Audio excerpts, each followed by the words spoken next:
So we're going to wrap up soon, but I want to ask the singles this question before we do. Green coffee. In the dating world, we have this moment that comes across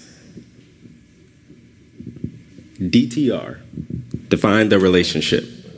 So I want to know you guys' opinions. How soon in the dating phase do you need to define what we are? How soon do you need to put a label on something? Yes, right away. I agree. Yeah, you need to make your intentions known. If, like I think you said earlier, if you're dating for the sake of dating, make it known. You know, if you're, we're going on a date, this is my intentions. This is what I'm looking for. Make it known. If I'm just going for some food, okay, let him know. He'll probably still pay for it because he wants to, go out with you. If you're looking for a long-term relationship, let it known. And as your relationship progresses, it's something that you constantly have to communicate. Where are you? How do you feel? What are you expecting in the future? And it was like I was talking to my sister and I. We were watching a show, and a guy proposed to the girl. And I'm like, first of all, you never propose without knowing she's going to say yes. But I'm pretty sure, even though I've never seen the show before and I don't know what happened previously, I'm like, I know at some point in time she had to have told him that she's not interested in marriage, but yet still he's proposing. Those conversations happen, but we ignore them sometimes. If someone tells you something when you're discussing your relationship and where you're going, never ignore what they say. And don't think, like my sister said, don't think that you can change them. It's not your job to change them. And I'm pretty sure they don't want to be changed by you. It should be, I think as you said, naturally, something that happens naturally. But always make it known. And I was in a relationship that when I broke it off was when I realized that it wasn't going to lead to marriage. It was an on and off relationship that lasted about 3 years. And I realized that it wasn't, what I needed to move forward wasn't happening. I needed to be able to open up to her in a way that I can let her know everything. Like, there would be no dark secrets that I have to carry for the rest of my life and have to worry about you finding out about them. I never felt that comfort. So when she mentioned the idea of, you know what, I think I'm ready to settle. Okay, if you're at a point where you're thinking about settling and I know I can't move forward, we have to go our separate ways. And that's what we did. And this was actually, this young lady, when I met her at Oakwood, and I knew I was going to marry her. She was the only person at Oakwood that I saw, met, and like I knew in my heart I was going to marry her. So it was an interesting thing years later, because that didn't work out then. But years later, as an adult, we met up again. Life brought us back together, and we dated. Of course, we both lived different lives within the time since college, so we became different people.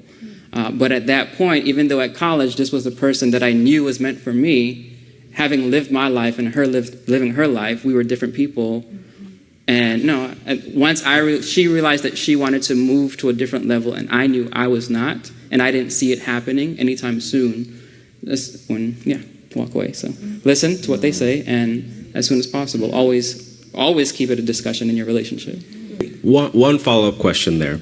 So we also have something in today's day and age called the talking phase, right? And it's a real thing. So let's say you're dating someone, you guys have defined it, you're like, no, right now we're just talking, we don't have a label.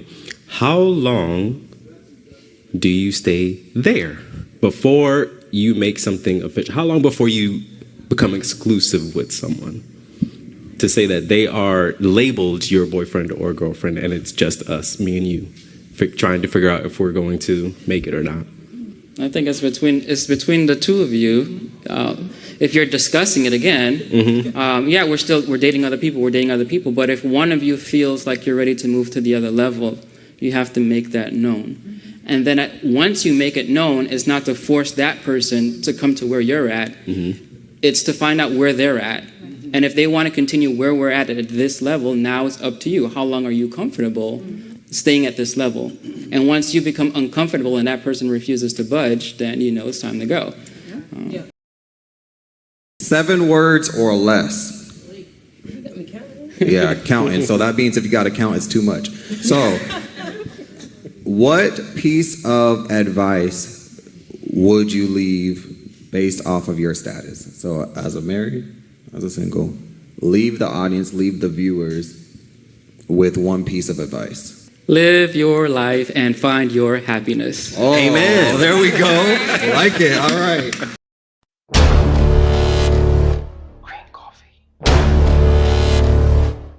We can always learn from each other, so it's important that we have these conversations, and that's what this show is about, is just having these conversations. So, one, thank you for being willing. You didn't know what we were going to ask, and we didn't do anything too risky, you know.